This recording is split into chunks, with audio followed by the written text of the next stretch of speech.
Hi again, it's Sam from United People's TV here with Simon Caney, editor of the Busby Years. This is the second part of the series. First part we had a look at Matt Busby and how he created the Busby Babes. And this second part we're going to be talking about Munich, what happened at Munich, and obviously the disaster and the impact it had on the team. Well, I suppose we start, and this was the first year that United were in European football. This was the second. This was the second year. Yeah, been beaten by Real Madrid. Yeah. The previous year, but yeah, this they were a team that had done so well in this country. Busby knew that he could take them into Europe. They were full of confidence, and they were starting to sweep all before them.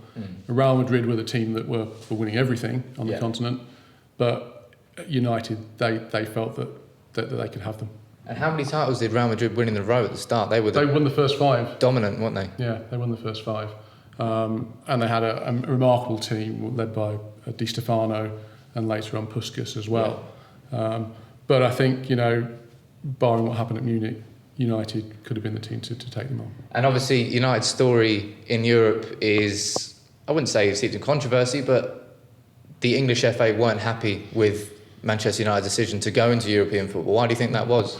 They were very insular. They felt that football belonged in this country.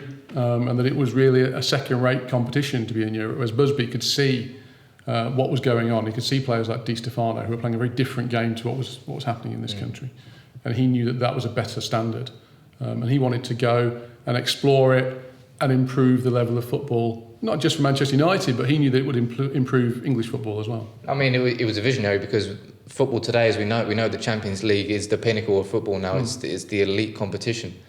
But Matt Busby faced a lot of stiff competition from the FA. They wouldn't move any dates. They said he had to be back for the Villa game after when we're flying back from Munich. Yes, yeah. And in fact, the next game was actually Sheffield Wednesday, which was less than 2 weeks after the crash. And obviously, United were out facing Red Star Belgrade. They were flying back, and they stopped off in Munich for a switch to a chartered flight.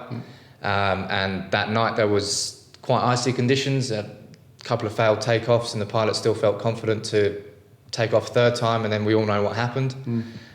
23 people lost their lives in the crash. There was 8 players, and it was a tragedy that didn't just affect Man United. It literally sent shockwaves through football. It wasn't just football, it was just life in general, because they were so young, they were so loved by everyone.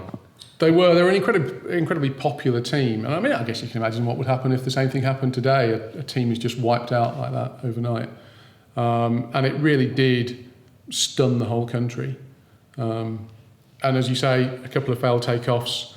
There was talk, as the players got off the plane for it to be refueled again, talk of a stopover, maybe stay the night in Munich. No one really wanted to do that. Travel was not as easy then as it is now. They just wanted to get home.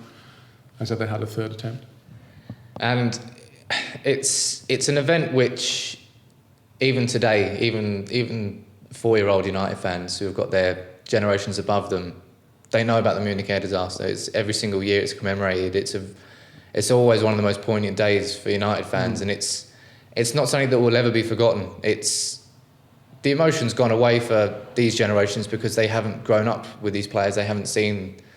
I mean, what could you imagine if, as you say, if it happened today, what would people do that they're seeing their favourite players that are now just nothing but memories? It's something profoundly deep and affecting, but the story in itself it's what makes Manchester United, that they were the phoenix out of the flame, out of the ashes, and something like that could tear a club apart, and they didn't always recover, because obviously this disaster happened as well. I'm not sure, was it Torino? There was a big crash in Italian football as well. It was similar, very very respected, very dominant team at that time, very young players, and it crashed into a mountain, and I'm not sure they ever recovered. But United, spearheaded by Jimmy Murphy, was just able to recover. I mean, how do you think they did it? It's impossible to say.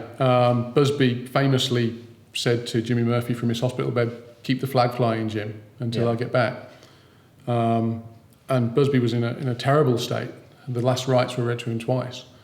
How they did it, who knows? 13 days after the crash, they played Sheffield Wednesday in an FA Cup replay. Bill Fawkes and Harry Gregg, who'd been in the crash, played. Bill Fawkes was the captain. There's an amazing picture of them coming out of the tunnel to lead the team out. They won 3-0 with a team that Jimmy Murphy had just thrown together from youth team players. He quickly bought a couple of players, signed. Shea Brennan played his first game for United that night. Yeah. I don't know how they did it. It's impossible to imagine what was going through their minds. It was, and the beauty of the story is that it had full closure a decade later. And that's what we were talking about in a later part of the series. But in our next video, there's going to be a focus on one player, the one player who you're not looking down and saying, oh, he was more important than the others. But Duncan Edwards was the player of his generation, the player that everyone was so excited to see grow into what could have been a Ballon d'Or winner. But it was all distant memories now. But that's what we're going to be talking about in the next video. Just about the gentle giant and why he was so loved and why he was so revered even at such a young age. I mean, as always, the link to description for the bookazine is in below. And please leave your comments. I mean, I'd love to get into a discussion about Munich Air Disaster. And we'll see you for the third video. Hello, hey! Pay attention to the manager.